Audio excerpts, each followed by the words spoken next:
What integrity means is your living matter, your behaviors, your actions coming into alignment with what you actually truly believe. And if you don't, your body, who loves you and is committed to truth and is committed to wholeness and vitality, is going to start sending up louder and louder signals to get you to come into alignment with your own values and your own integrity. And that is probably going to be uncomfortable, is possibly going to cost you something, and it is the path to abundant life.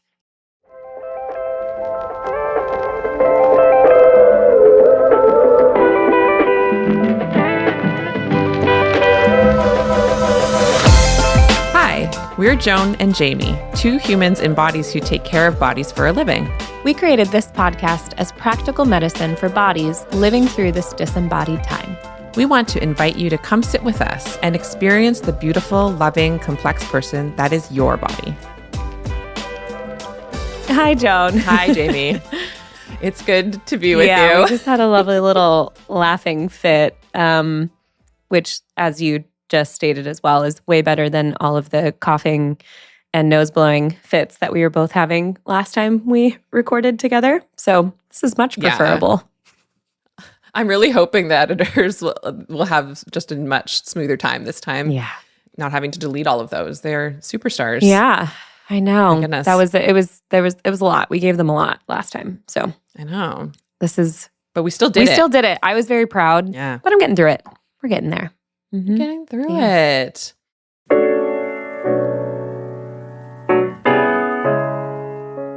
So with that, Jamie, I would love for you to share, how have you been experiencing your anatomy this week? Well, definitely that my voice, my vocal cords, my throat, but I think the area in my body that feels the loudest is like my scapula, like posterior shoulders, because like I mentioned in a voice memo to you, I've started climbing again. And it's a totally different type of climbing now. I mean, technically, the moves are functionally the same, but also kind of not. Mm-hmm. I got really enthusiastic about a week ago about the prospect of starting to do this activity in my body again. And that enthusiasm led me to, I don't really know, but maybe like not fully warm up and stretch enough on that first day. And there was some sort of thing that I did to my left shoulder, upper arm. I can't completely pinpoint or identify like where the majority of the sensation is, because I've got it happening in a few different spots. And then I also haven't stopped climbing. So I'm just trying to climb smarter. I'm trying to warm up more. I'm peppering in, doing some circuits, some strength training circuits as well. And I'm really focusing on getting like a lot of mobility and just warmth in my shoulder before moving. And also the things I've been doing with my body have created tension, soreness in those areas. But it's been really interesting just moving through my world in my autopilot ways, which favor my left arm, favor my left side. I'm ambidextrous, but I write with my left hand. I do most other things with my right hand, but it's been interesting noticing how many things I do just kind of initially, like I cannot figure out how to brush my teeth with my left hand. It's like that's all right hand dominant. And also when I'm cleaning anything, like if I spray something and I go to wipe it, that's all left hand dominant. And so I'm just like, I'm realizing more what my unconscious movement patterns are and just how much of the things that necessitate like full kind of shoulder rotation, I tend to almost exclusively do with my left side. So I've been feeling a lot of sensation I'm not used to feeling, and then having to help my body out and switch to the right side. Yeah, I've just been truly in a kind of neutral way, really experiencing this left shoulder area of my body. And today in particular, it's like kind of posterior scapula. It's a lot of muscle soreness. My body in general feels kind of like tender right now because I am a few days out from my bleed. And so, yeah, that's, I don't really have anywhere specific to land that. That's just, I've been feeling my left side quite a bit. And through greater awareness being brought to my left side, I've been trying to kind of shift my unconscious movement patterns. And that has been really interesting to bring attention to. That's how you've been experiencing her. So yeah, that's it. The one thing that it reminds me of is how often, mostly it's in the context of, say, with patients. So say patients are going through some kind of injury or something is happening to one part of their body. If it's their voice they've lost or their hand is broken or whatever it is, right? And they express like, oh, I never knew how much I used or needed or how much I use that part of my body or what life is like without that part of my body. And I often like, it's like validation and also like an invitation for like gratitude in a non-silver liney way, but it's just like, like you never knew how much you need that part of your body. Hey, like it's so like, that is one thing that can be an insight that comes out of a time of injury or illness or lower function to something is appreciating what life is like when it is functioning. Yes. Yeah. I have definitely felt that in those moments where I'll be like, oh, can't do that right now. Or like, oh, that doesn't feel good to do right now. There has been this infusion of gratitude and response of just like, wow, this part of my body does so much for me. So that's been a really good feeling to feel and thing to notice and to just, I just so much prefer the posture of gratitude in response to physical sensation as opposed to resistance in response to physical sensation. So that's what feels best to me. How about you, Joan? Tell me about how you've been experiencing your anatomy. I would say like one major way I've been experiencing my anatomy has been kind of like aftershocks and reverberations of what I shared with you on the voice memo that's going to be part of the mini-sode that comes out like the week before this, like that, the workshop, the poetry workshop share of it all. And it was really interesting. One thing I noticed over the weekend as I was like recalling that workshop and reflecting on the power of sharing what I shared and people's responses is I noticed myself also having this cringe or like wince type response in my mind, then like imagining people judging me for how I showed up in that workshop. And over the weekend, I'd sort of just bat it away and be like, no, it was good. But it kept coming back up. So I am learning. I'm still in a process of learning to like pay attention to those instead of trying to bat them away because there's something there to tell me. And I happen to have a somatic therapy appointment on Monday morning. And so halfway through, I was like, okay, I want to talk about how it's not the dominant aftershock. Like there's so many others that feel completely pleasurable, but this cringe one keeps coming up. And I'm picturing people saying like, wow, she took up so much space. Like, why did she talk so much? Why did she think that was appropriate to like, I was picturing a lot of like mental movie of people judging me in my mind. And physically, I was like cringing, which I would say is just like my muscles getting tense, my shoulders going up, and just like that, cringe, and the just like unsettled, restless, like yikes kind of feeling in your gut. And a practice that I do with her that I've definitely also done with you is instead of even trying to analyze it, but just sinking into what it feels like to feel that the cringe. Yeah. And one thing that we ended up doing was like kind of saying, well, what does your cringe want you to do? Like, what's the even physical positioning that your cringe is inviting you to take? I love this like animating of the cringe itself, like the personifying the cringe. What are the cringe's wishes for you? What are the cringe's wishes? Like, I know it's like, seems... It's so what like is the cringe trying to accomplish profound. Through you? What does the cringe need? Actually.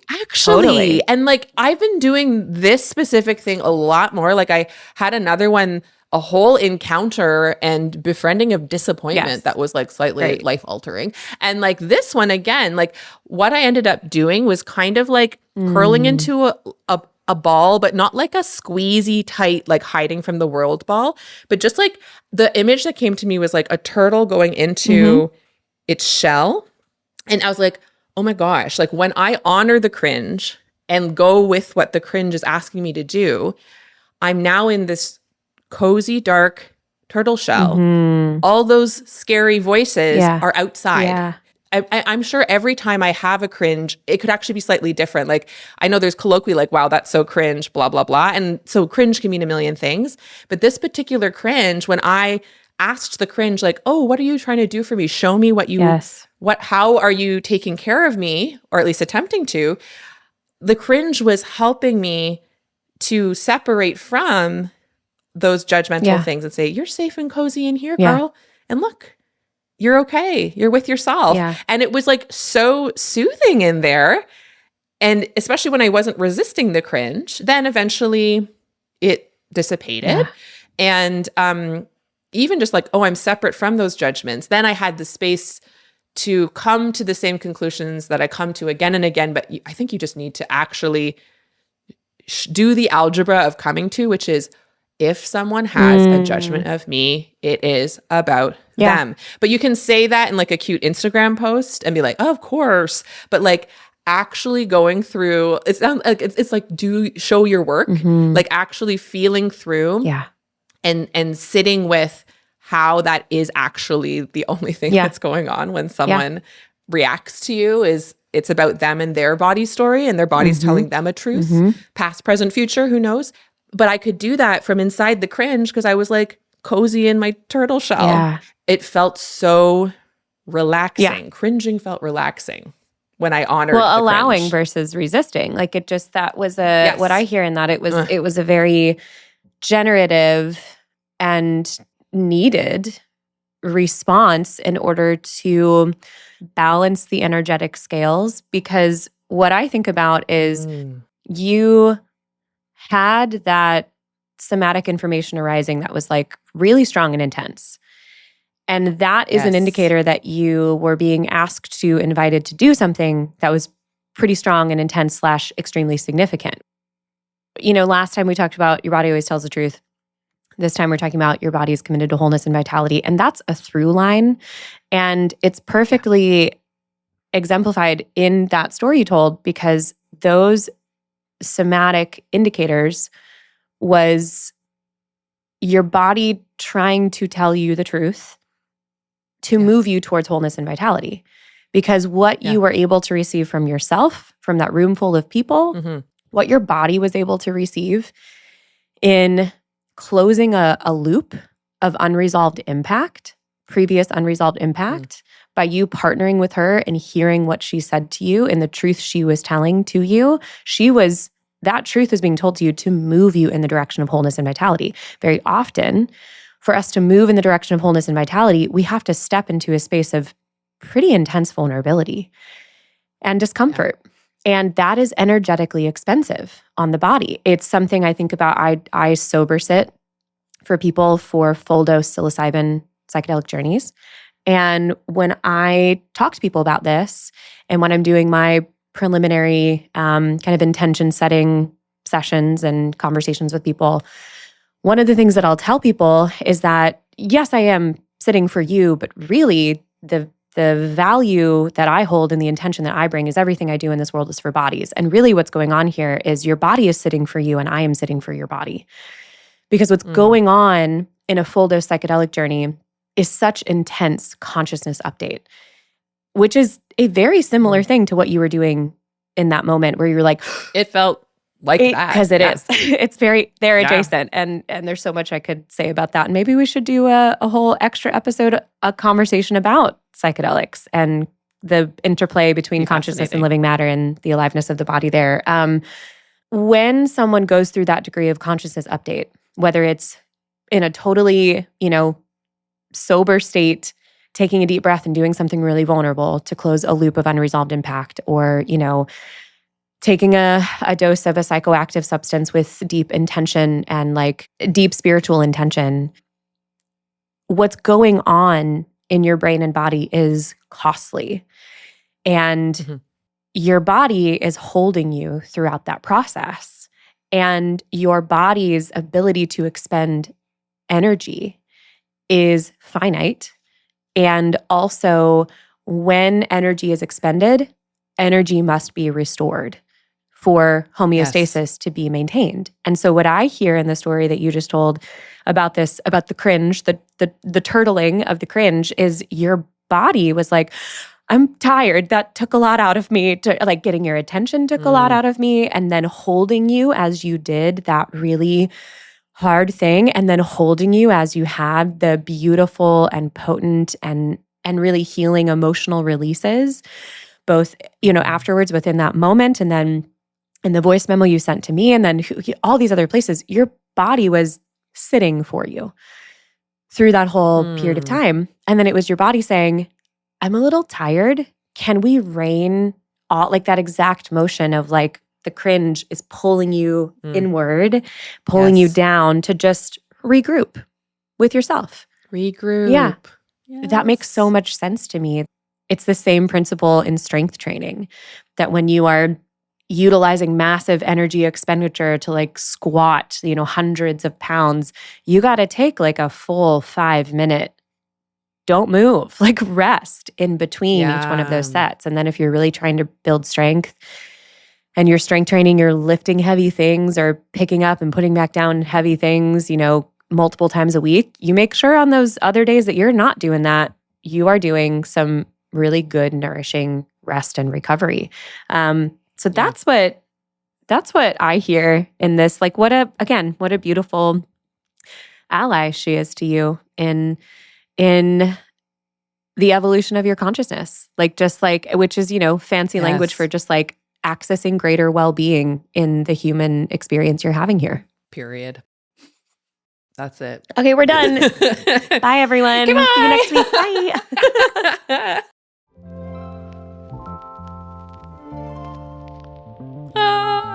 So good. It really, it makes me want to jump to what we were going to talk about for the first bit of the podcast, which is how that kind of literacy is in contrast to the general positions we're taught to hold to our bodies and who we're taught to defer authority to in terms of what to do about healing. So do you want to just like dive into that? Do I ever? Because I really do feel very much, and I know we touched on this before, that like this principle of the body being committed to wholeness and vitality, I feel very strongly that this is kind of the apex of these 4 principles. And one of the reasons why I feel very strongly that this is like the apex of or most important of these 4 principles is precisely because this is the one that I see in kind of Western allopathic medical systems / perspective / thinking / operating. This is the one that it really seems like there is this implied belief that is, I don't necessarily want to say in direct opposition to this principle, but like it's not like the standard Western allopathic medical system is saying, we believe the body is committed to, I don't know, whatever the opposite of wholeness. Yeah, totally.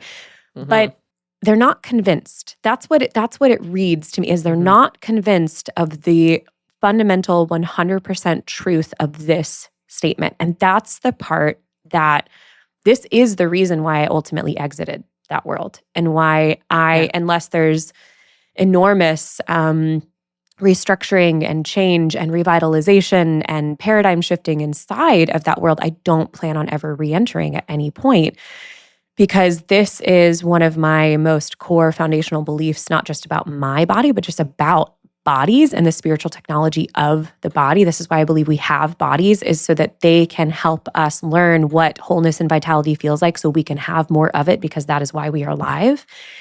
And for an entire system of health and human and body care to not be certain about this point, there's so much potential there for like becoming more clear, because I do feel like, I mean, largely through my relationship with you and your ability to be so certain about this, I'm like, it's right there. We could totally. So I would just love to hear you share more about like your experience of the ways in which you've seen this not be completely decided upon, agreed upon within that world, but then the ways in which like you kind of have seen more and I don't know, I'm kind of hesitating to say know better, but sorta. You kind of know better. Yeah. I know more accurately to my own experience, and therefore it feels better the more I practice this. Let's put it that way. Yes.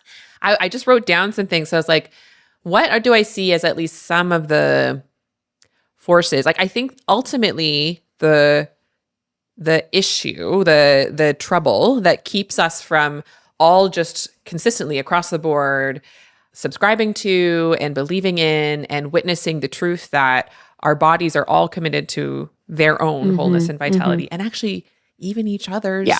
Can we talk about Bingo. that? We won't fully talk about that, but like, we're rooting for each Yeah. other. Our bodies are. And I think there's a few forces, and like one of them I wrote down, I don't know if it's fully it, but like capitalist notions of health, and those include allopathic for sure, like how one drug being better than another drug, like it's sold to us as that. We know that there's influence on what is recommended to us and what recommended to me as a physician.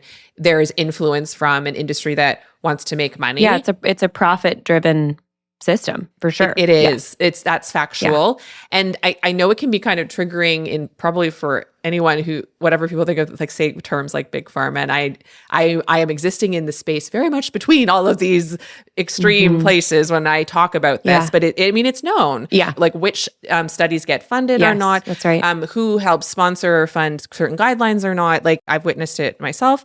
And that doesn't mean that there's no benefit to any of the things that happen to make a profit, but there's an influence there. There's an influence. Like, why is it that we are mainly taught about what drugs to prescribe, and there's way less emphasis on the other things that have known repeatable data are also beneficial for certain conditions, like all of these things, right? So, and expanding beyond the allopathic system itself, something that now the allopathic system's like, how do we grapple with this? Like, I've witnessed a large and growing non-healthcare based capitalistic wellness industry. So in magazines or social media of like, still you don't trust your body. Like the underlying message is like, don't trust your body, trust my thing to help your body be healthy. Or even just like the language, just specific terminology of like biohacking. You've got to hack your biology. You've got to crack a code, aka your body is some secret. Your body is keeping some secret from you, so you have to manipulate or figure out or cajole or whatever control. Like there's so many subtleties across the board of just this idea of we have got to power over the body's innate desires and wisdom. Yes, and that again is that implication of what isn't being said there is because we believe the body is not committed to wholeness and vitality. Yes. Keep going with that thread because you're right about that too. I just circled power over because I'm like, I think that, that's a huge piece of the whole thing, both in terms of my like probably subconscious and in some kinds conscious like training of that is what I'm meant to do. Power over my own body for sure. Ignore she exists as a doctor, but even power over my patient and their body. And I am supposed to know better than them. And there's like a reciprocal issue, which is like, it's not simply this, but like the fear of being sued. But beyond what that means is like, there's this impossible contract that you feel like you're signing, which is I will keep your body to a artificial standard of wellness to whatever your expectation is and what we think our expectation is. And if I am unable to help you cajole your body into keeping that particular level of wellness, then you're allowed to sue me because I'm responsible for that. Wow. Whoa. I mean, help. You just articulating it in those terms, just like, I think maybe a lot of this is, I'm so grateful for my, relationship to 12-step codependence recovery. You articulating it that way, I'm like, holy shit, our whole healthcare system is profoundly codependent. Like, yowza. Oh, yes. No, major. Oh, like we call it people pleasing and other things, but it's codependency is a term that works very well and it'll be like the laws or the policies or whatever. Well, because it's all very anti-self-sovereignty is what's going on there. And we could sit here and postulate. We are not the people to do this. We could sit here and postulate conspiracy theory adjacent things about why and how and what. I care so much less about that than just us telling the truth about noticing just what is being expressed. And and the fact that like at the end of the day, I choose to believe that it's predominantly good intention from like regular human people that are creating structures that maybe used to work a little and aren't working as much anymore. And that's happening faster and faster and faster. And so we have to be willing to say like, oops, let's try something different. And that's a really hard thing for people to do somatically, is to actually hold within themselves the energy of transformation and change. And when your consciousness updates, then your living matter must, or you are out of integrity. And so a lot of what is largely going on here is there is a previous maybe state of consciousness, we'll say, that thought it was true and good to believe about humans, that we needed more sort of external guidance to be able to know and feel what's going on in our own bodies. And we are learning more about the fact that that is not as true as we used to think it was. And can we, man, it all comes back to like, can we align with the truth? This is why this is like, it's a direct, the body being committed to wholeness and vitality is a direct through line from the body telling the truth, because the body is constantly trying to tell you the truth to get your attention about ways in which you are not currently oriented towards wholeness and vitality, and trying to orient, to ask you to partner with them to orient in that direction. And one of those ways is, hey, pay more attention to what's going on internally, develop somatic literacy, be willing to kind of quiet the noise for a moment and learn how your body speaks and what they sound like when they speak, as opposed to the automatic response, oh my God, I can't possibly know what's going on inside of my own body. We're not saying like, don't go seek assistance and help. But what we are saying is like, notice the reactivity, fear-based response. And then even deeper than that, notice the way in which that fear response is innately built upon a foundation of mischaracterization and mistrust of the body. If we don't believe that bodies are truth tellers, then when they do express symptoms, that would be something to be afraid of, probably, wouldn't it? But if your body only ever tells you the truth and they are committed to wholeness and vitality, then how do we interpret symptoms now? Like that changes everything. Yeah. You get to interpret them. You can still be like, ouch, or yikes, or that's a surprise. Like, what's happened actually to both of us in some ways of like, oh my, these respiratory symptoms. Like, it's fine if you take time to grieve what you thought your day was going to look like. That's fair. Yeah. And it gets to always come from a place of like curiosity of like, like, what could this mean? And you can still, if you wish, if you find it beneficial, invite others to help you ask that question. That's my favorite way of thinking. What I do now is people come and they're like, oh, like this thing in my side hurts. And I used to think I had to be like, here's your answer and here's how it will go away ASAP. And if I can't do that, I'm failing and you hate me and I'm a fraud and all this stuff, right? But now I'm like, gosh, tell me more. Yeah. Well, what do you think it is? It sounds like it could be this. It sounds like it's not these things. And here's a pathway we could take to figure out what it is, and let me know. And like, I can just be like I'm like the Watson to their Sherlock or something. It's so much more relaxing for me. And I thought that patients would be like, what a weirdo. No, you have to tell me.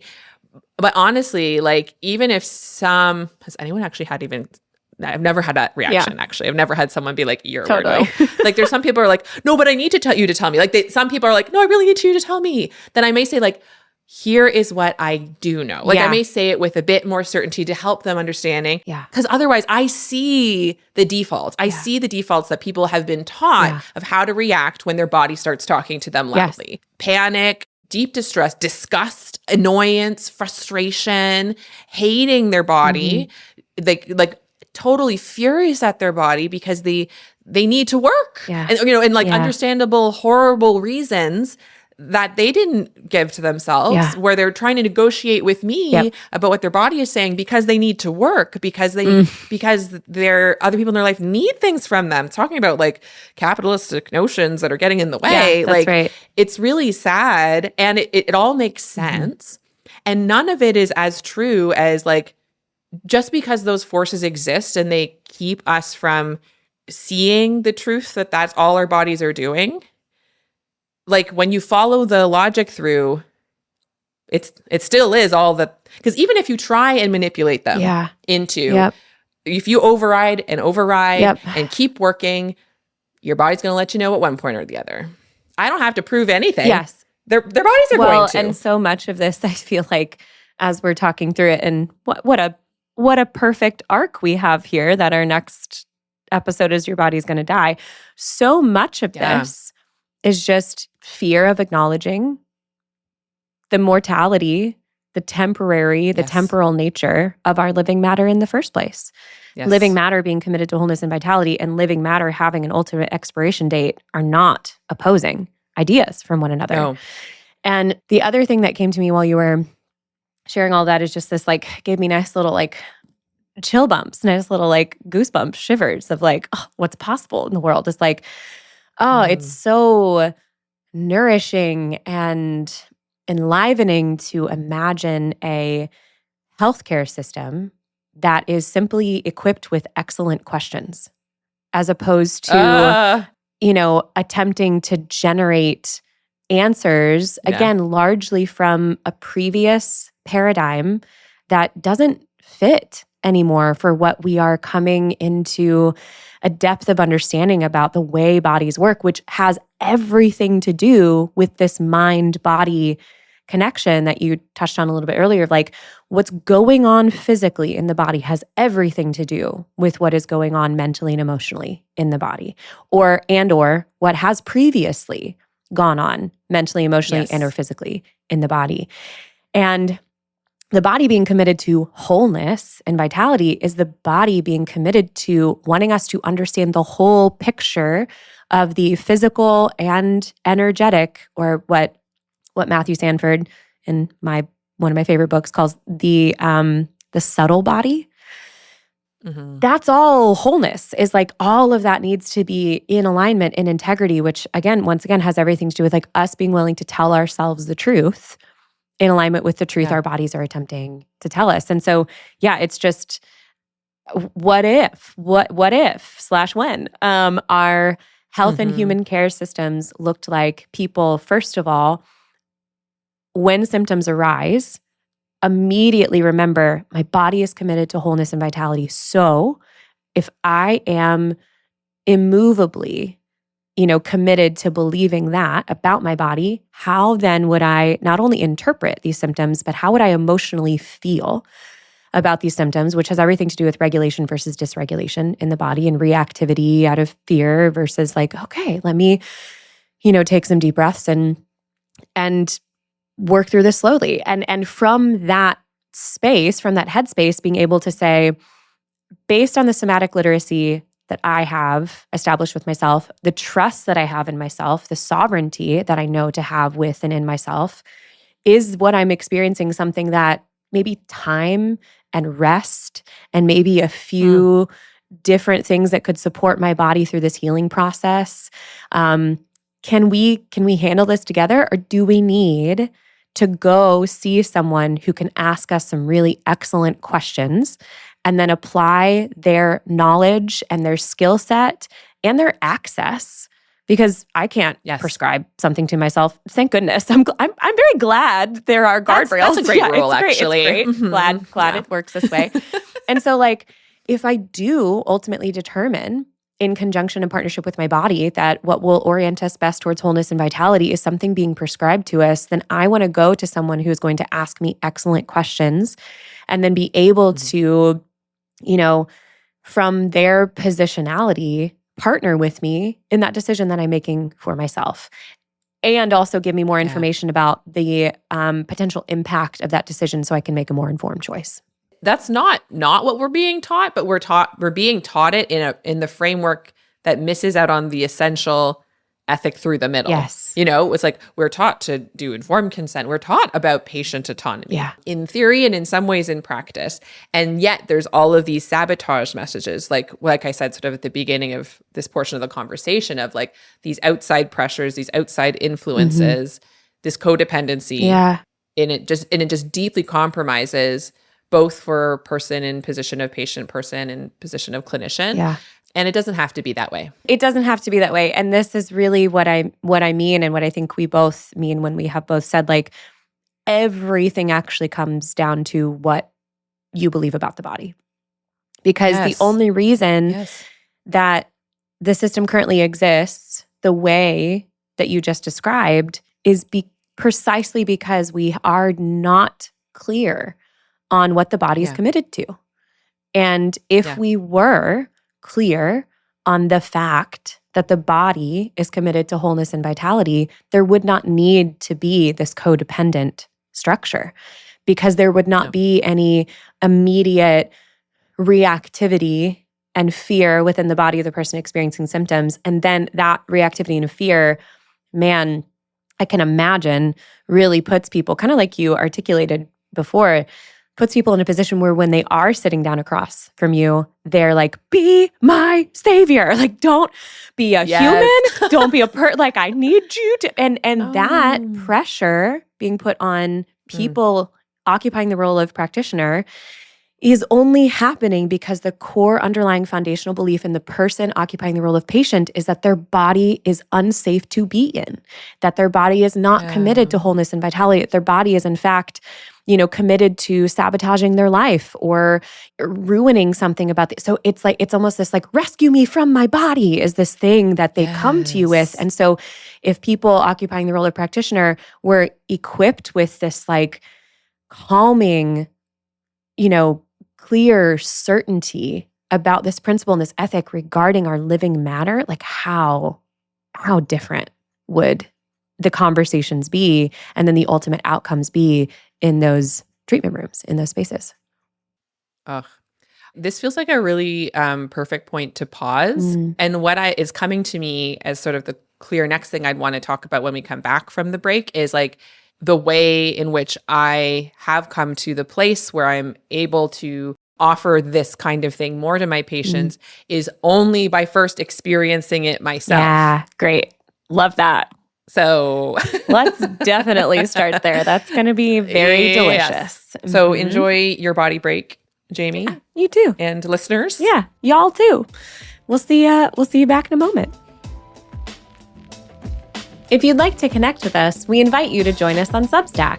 exanatomy.substack.com is the home for the Experiential Anatomy podcast. It's the place to stay up to date and never miss an episode, even if you're taking a break from social media. You can subscribe for free, and you can contribute to the sustainable creation of these conversations by upgrading to a paid subscription. Paid subscribers get access to special content like audience Q&As, bonus episodes, and other supportive materials that we've created along the way. We love it there, and we hope you will too. So we were talking about how healthcare could function in a different way. If it, like, what would healthcare, and honestly society, but including healthcare, how different it would look if everyone had full trust, belief, and embodied the notion that each of our bodies is committed to their own wholeness and vitality, and we're in a relationship with their bodies that like sort of emphasize that principle. And one thing I know is that I can even recall listening not to conversations exactly like that, but conversations where people are saying, oh, if only clinicians did it this way, or if only healthcare did it that way. And often I'd have a somewhat defensive or like exhausted posture of like, I can't be doing all that. Like, you'd hear people like, why don't doctors listen more? And you're like, so like, like I'm busy, like there'd be like very valid reasons that would feel impossible to like operate differently. Yeah. And so in terms of like the how one could begin to consider whether you're a healthcare practitioner or not, the only way that's worked for me effectively to begin to offer this belief to others, to be a question asker to my patients that is foundationally about the fact that their bodies are committed to their own wholeness and vitality, is by first experiencing it for myself. And just in general, the things that I speak with the most sort of confidence are things that I have experienced for myself. And the way I speak about them with confidence and determination is simply that I've experienced them myself. Descriptive, not prescriptive, like even literally with my patients. And so I wanted to talk a bit about that, like, and maybe share an example of how shifting my understanding of the body to the assumption that anything my body is offering me is because she's telling me the truth. Yeah. And that truth is pointing me towards the direction of wholeness and vitality for myself. Yes. So like the most prominent and frequent way in which that happens is when I'm experiencing different emotions. Yeah. Which I'm experiencing all the All the time. time. Yeah. And I would say like it was like life altering when I made a series of shifts about like what I thought emotions even were. Yeah. And the core difference is I used to think emotions were alarming, scary, overwhelming things that just happened to me that were definitely like sabotaging my ability to be productive or a regular human or whatever, you know, socially not awkward or whatever. Like I was like, these emotions are getting in my way. I have to suppress them, or they mean something bad about me. I'd feel the emotion of shame, and I'd get it backwards and think I'm a bad person. That's why I'm experiencing the emotion of shame. Like those kind of notions. And so when I started to listen to folks talking about emotions, like it seems basic. Honestly, one of the first times that it was very, very clear to me was when I watched Inside Out. Yeah. I feel like those two movies, I wish every human watched them and like in a way where they could fathom that that's really the whole deal, is that all our emotions are there to take care of us, even the ones that feel really intense, the ones that feel, you could say scary, alarming, they feel shocking, they feel surprising. That literally there isn't a sensation your body can give you that's not being given to you, because I like to think of it as my body loves me. Yeah. And the way that changes how I experience, like a common emotion that I can't say, I definitely still experience, but with way less intensity, is anxiety. I have felt the emotion of anxiety my entire life, for sure. Like my first memory that I can recall is I'm like 3 or 4 years old. I'm asking Jesus into my heart. Wow. The emotion I'm experiencing is relief from the anxiety that I would be going to hell. So like just not to just drop that little nugget in the middle, but like literally that's my first two emotions, is anxiety and relief from anxiety. Wow. And I feel like a lot of my life choices, behaviors, habits have been built around how much I can give myself release from this anxiety, which just felt so terrifying and terrible. Yeah. And so when I learned that even anxiety is simply sensations generated from my body, anxiety is from me, which means it's for me. It cannot kill me. Right. It's like you said, cannot be annihilated by anxiety. Anxiety is made from me. And the fact that I could consider when my body is sharing anxiety with me, she's doing so because she loves me. She's, I like to say, trying to take care of me. The vast majority of the time it's misplaced. It's an old story, or it's a miscommunication. But still, that doesn't mean that it's bad that the anxiety is there. It means that when I feel the sensation, it's like a friend who's maybe freaking out about something she doesn't have to, versus like saboteur demon that I need to exercise for my body. Like it's very different posture if you're like, you're a dragon, versus, you're my friend. And that is the difference between, do we believe the body is committed to wholeness and vitality, or do we believe a mischaracterized version of what the body is committed to, as in like the body being committed to anything other than wholeness and vitality. Yeah.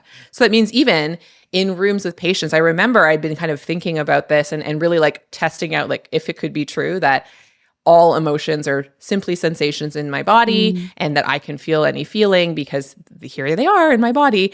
And I was sitting across the room, a patient room, with a patient who had a lot of anxiety herself. And normally that would so activate me because of like, I'm supposed to take care of her and oh no, I'm panicked and she's making me panicked and we're all panicking together. Instead, I had this thought of like, there's nothing here I can't handle because I can feel what's happening for me. And all she's experiencing is what's happening for her. I can see what I can offer that may regulate her more. But really, like, I'm not freaked out about how I'm feeling. Therefore, I'm staying in a more regulated state because I'm not freaked out that I was getting dysregulated to begin with. That's right. And it blew my mind. I was like, oh my gosh, patients don't have to be scary with all their feelings and all their needs, because I can tend to my needs, because all my emotions are expressions of my needs. Yeah. Like it was a life-altering moment.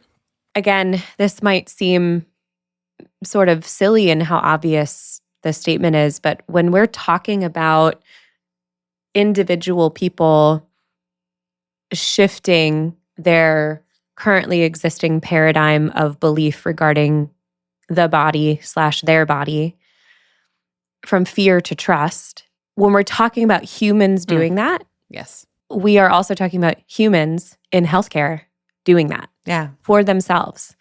And when humans in healthcare do that for themselves in the same way that you have done that for yourself, the way that you then show up to your whole life as a human being, first and foremost, just a neutral human person that sometimes puts on the literal and figurative coat of being a physician. Mm-hmm. How you do anything is how you do everything. And so if your relationship with your own living matter, your own body, if your relationship to your belief in her ability to be trusted versus her warranting deep suspicion and mistrust and therefore control from you, like how you show up in relationship with your own body is going to determine everything, and how you show up in that facilitated dynamic between another person and their body. Yeah. I mean, that is essentially what we're talking about when we're talking about what we call a system.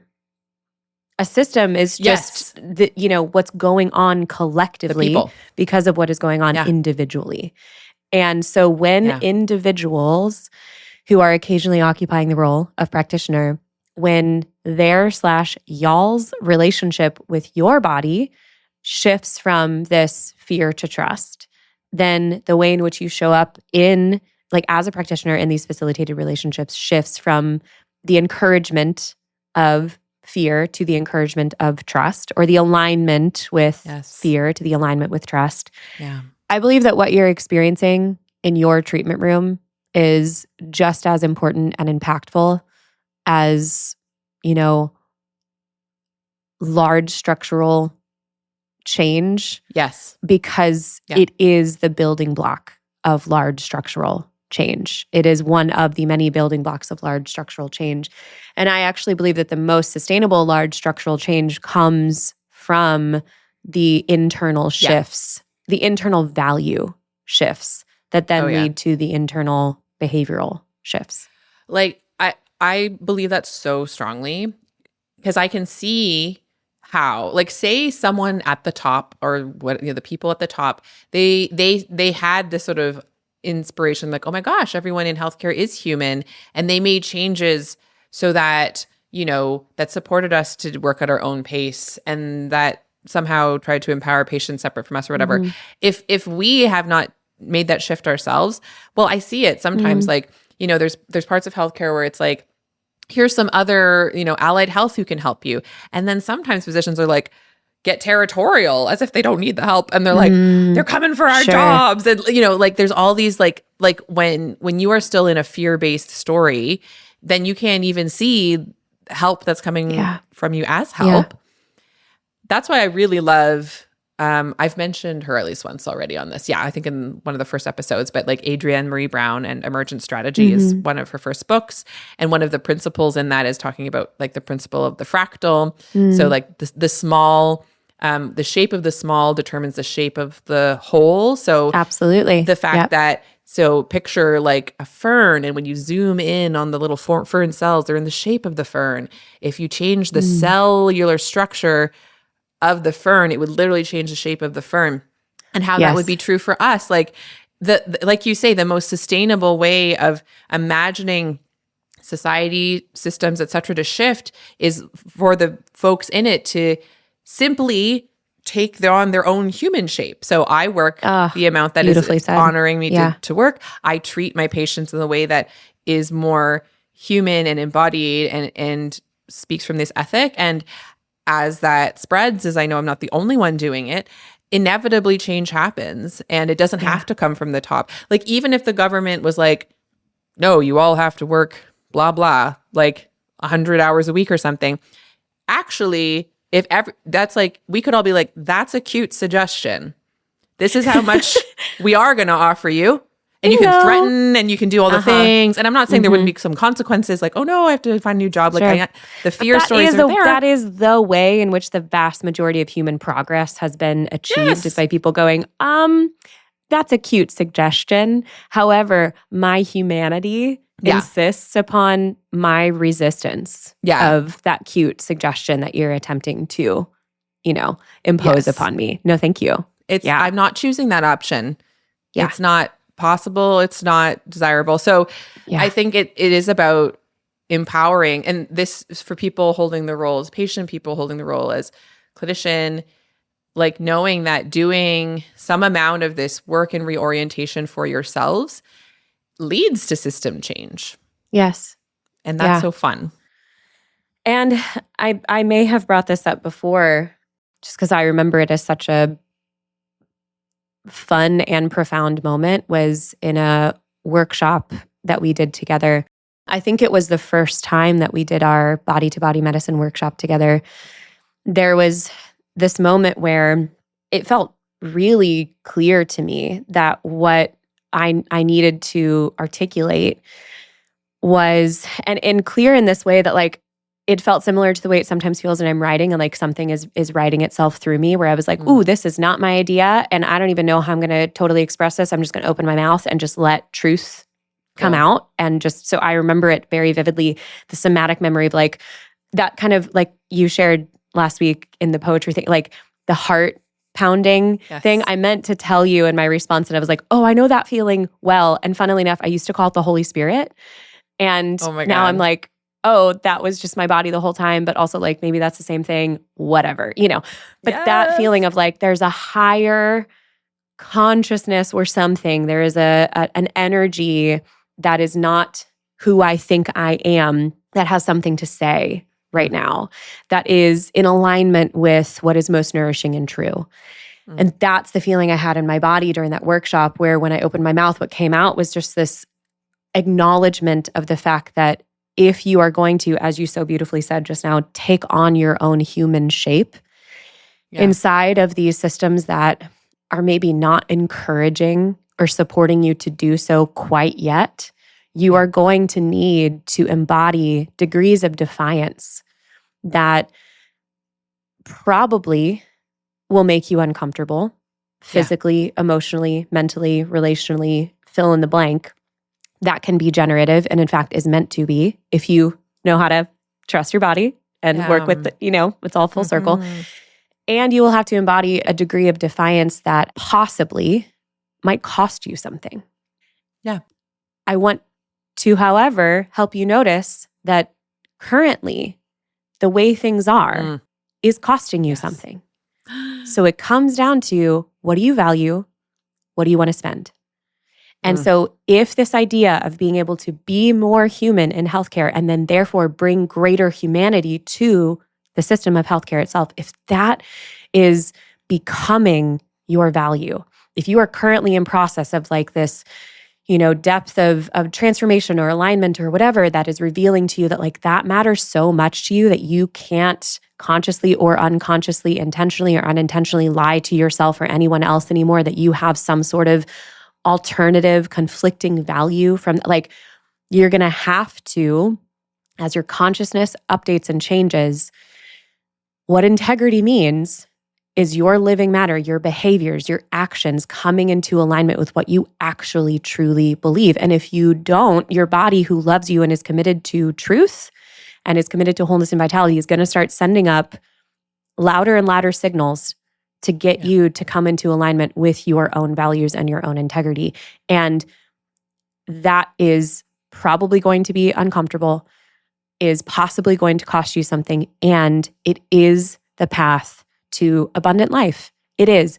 Because what other way is there to live? What other way is there to actually, and I really do mean the word live, not just be alive and your heart is beating and you are breathing. Like, this is what I mean when I say the body is committed to wholeness and vitality. The body being committed to wholeness and vitality means that the body is not committed to the maintenance of structures and beliefs that uphold those structures that do not support the recognition of the fact that wholeness and vitality is your birthright, is everybody's birthright. I did not come here in this body, in this lifetime, to experience dissatisfaction and then to develop disease until I die. I refuse to believe that about myself. My experiences that I've lived in my body have revealed to me that what I'm actually here for is to experience increasing amounts of wholeness and vitality. And another one of my values, deepest values, is that I'm not special. I've said this in my interview episode over and over, and it feels so important to constantly state, because like my lived experience can only arrive me at conclusions for myself. I do not get to arrive at conclusions for anybody else. And one of my conclusions that I've arrived at about myself, for myself, to myself, is the complete like absence of my uniqueness and specialness as far as being consciousness animated into living matter just like everybody else. So if I have experienced something or am experiencing something, I have to believe that it is possible for anyone else to experience. Our bodies being committed to wholeness and vitality means they're not committed to or interested in participating with upholding the illusion of certain structures that would prefer for us to just fall in line with the way that those structures are telling us that, you can be good if you do what is being expected of you. But meanwhile, we are not well. Yes. Speaking of that in particular, you know what people call imposter syndrome? I think that's our bodies being like, I know you think it's possible to try and do this thing, but it's not. It's not. Yeah. It's like, you're right. You are an imposter, but only because the illusion of the system that says you have to be this way. It ain't it. It's illuminating the difference between your human shape and the inhuman shape that a system is demanding that you be. I love this language you found of like human shape versus inhuman shape. That feels, that feels so good. It's my favorite. That's kind of why this project is so fun. It's talking about bodies and it's for folks in and out of healthcare. And then the other thing I do, there's a reason I focus on sort of burnout recovery and wellness for physicians. I deeply believe that I'm just repeating what we already said, but like when we feel well, that's when you don't need to teach people to do special techniques. Like what comes out of people when they feel well, and it's then their job to tend to other bodies, they'll be fine. They don't need to learn a special 5-step plan. And they'll actually probably I bet each human would have a different approach. They would ask different interesting questions. And like, how cool would that be? Yes. This whole like being a person thing, being a human, existing in a body, being consciousness inside of living matter is not complicated. Yeah. It's actually just feel good. Yes. Find what supports the greatest expression of your well-being. And again, we could have a whole separate conversation, which we might via voice memo over the next week, but just about like the differences between people's perspectives or kind of reactionary perspectives of like, okay, if you're telling me that I'm just here to feel good, then that means what feels good to me is like never mowing my lawn, not cleaning my house. Like if I'm just here to feel good, that means like all these responsibilities are going to fall by the wayside. And I have some very deep questions about whether or not like that's actually true, because there is a difference between kind of the dopaminergic, like immediate hit of something that like quote unquote feels good versus like a sustained state of well-being. Yeah. And there are so many ways to find that balance between regulation and resilience, where you are able to go, and this is something I pointed out like in my new journey of parenting, like our language is like blessings, home blessings, ways, because we've animated our house, of course. We're like, our home. She loves us. We love her. So let's like take really good care of her in the same way like we love our dog and we take really good care of him. Like we take him on walks, we feed him, we clean him. Like it's a similar thing. And when we first implemented like, here's the chart of home blessings and this is some of the ways we're going to spend our time, there was this like orientation towards and fixation on, understandably, in these small people kind of brand new in their bodies who are learning the difference between the dopaminergic feel good and the sustained state of well-being right at first. And we were like, hey, here's some tasks that we're going to do. Not a huge enthusiastic response. And I have been consistently pointing out like, oh, doesn't it feel so good in here right now? And then doesn't it feel so good to know that like you participated in that? You helped. You brought that about. Yes. So there's like so many different ways of having the conversation around like what feels good in the body. And I don't necessarily want to get us too in the weeds of that at this moment. But yeah, that's part of this conversation of the body being committed to wholeness and vitality is, again, this version of literacy of learning how to define what feeling good really feels like in our bodies. That has everything to do with like immediacy versus sustainability.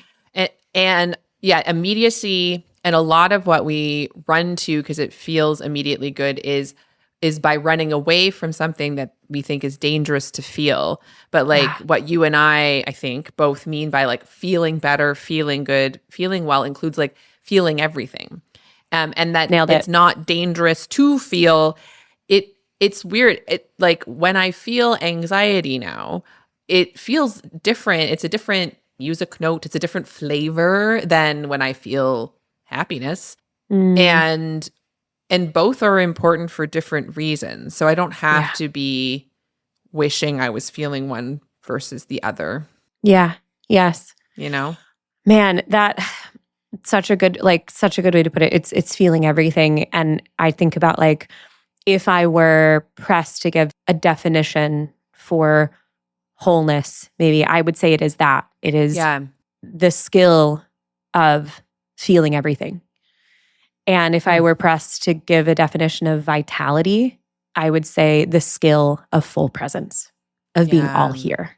Experiencing. And that's what we mean when we say the body is committed to wholeness and vitality. The body is committed to always orienting us, course correcting us, moving us towards in the direction of developing increasing skill in the ability to feel everything and developing increasing skill in the ability to be all here and fully present in the experience you're having in the present moment. Nailed it. Yeah. Bye. Okay. Second time now. Bye. That's the end of the podcast. See you later. We cannot. We cannot go yet. Man, I'll just say before we segue into our last little bit, like, this was as enjoyable of a conversation as I anticipated it would be, and inevitably, of course, has brought up just so much more that I feel like I want to say, just because this is the point where I feel like I have the most fun and just like, your body loves you so much. So I'm looking forward to however this conversation continues to percolate within us as individuals, and then we share that with each other via voice memo over the next week. Yes. But until then, any final thoughts on this topic before we dedicate to our bodies?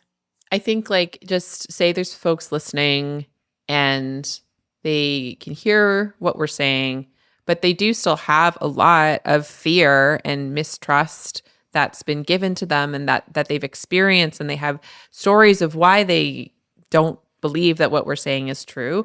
I want to let you know that's okay. You never have to believe it.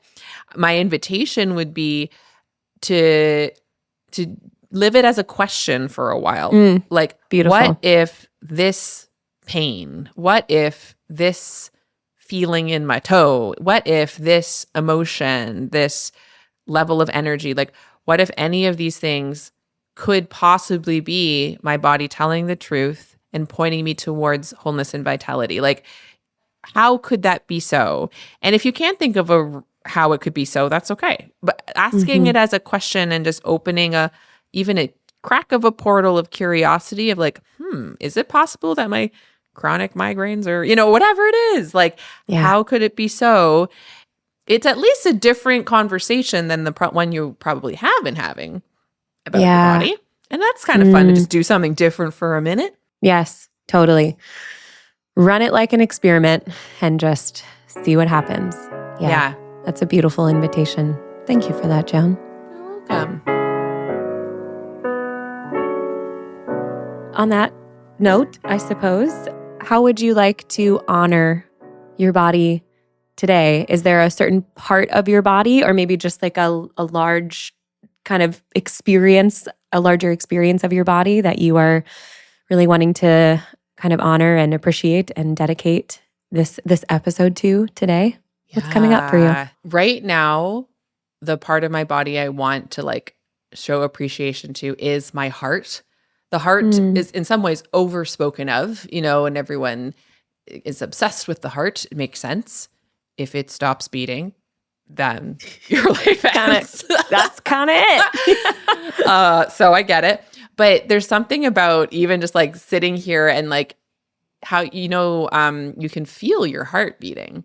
You can put your hand on it, but also like if you sort of still yourself, you can feel the pulsation through your whole body, like this drum going off, even if you're not having a really pounding experience.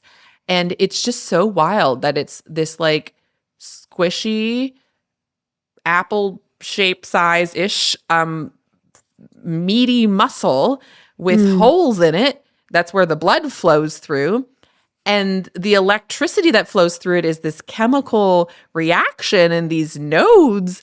And like the heart is incredible. And your heart's just doing that all day long. Yeah. Constantly. Like from the moment you get here until you're done being here. It's just that it's this like the tenacity and it's mundane and it's loyal. And it's like the rhythms of the heart are just, they're mundane, they're loyal, they're tenacious. Like, oh man, yeah.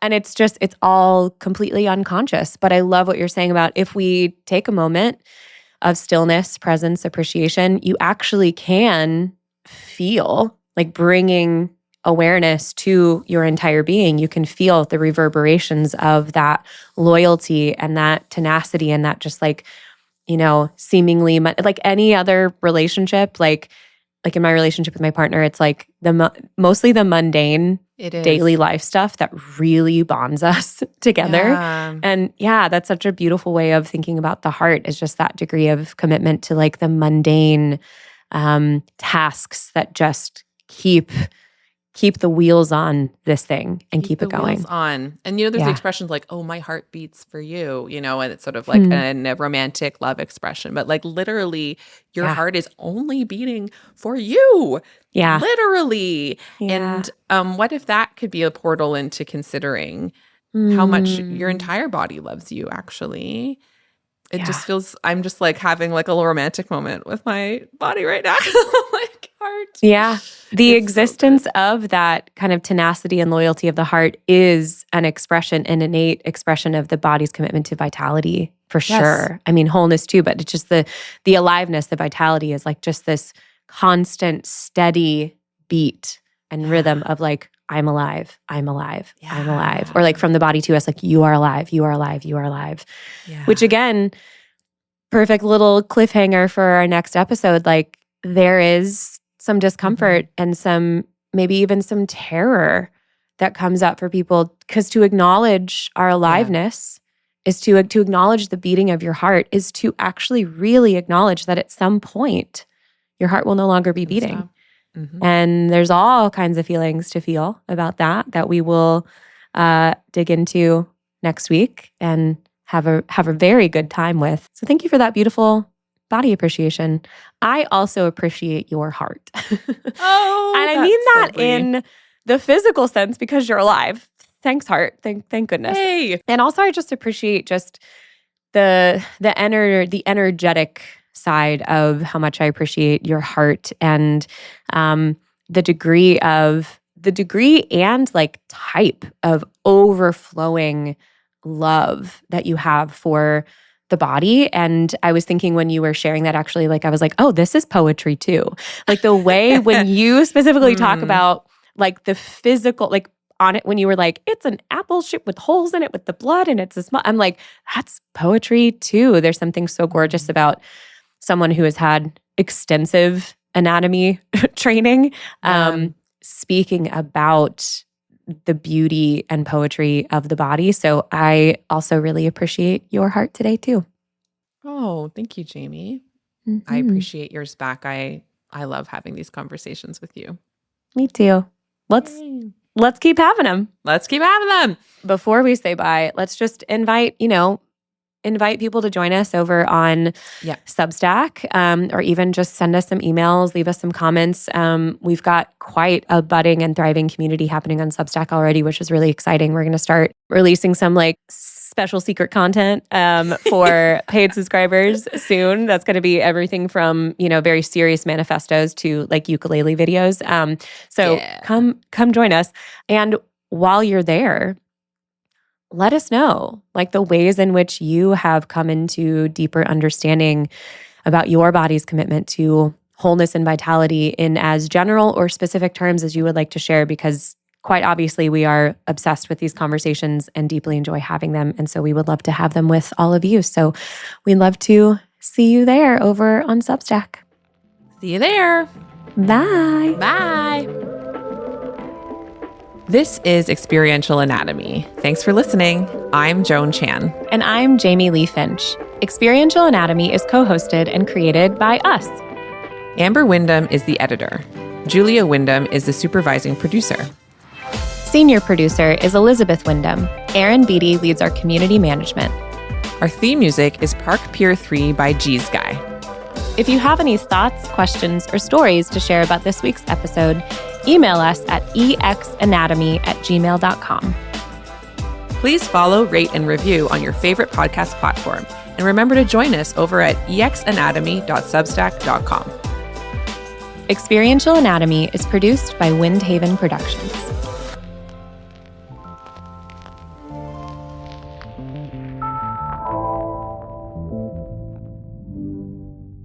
Well, let's do it. So your face was... Sorry, I don't know why that... You're just... Wow, that really got you good. I've never seen you laugh like this before. I know. Your face was just perfect. Oh, no. Wow, that's a perfect way to start. One of those days. We could just have them open but I need to like erupting in laughter. Yeah. Well, please excuse us while Joan composes herself. Oh, no. Oh.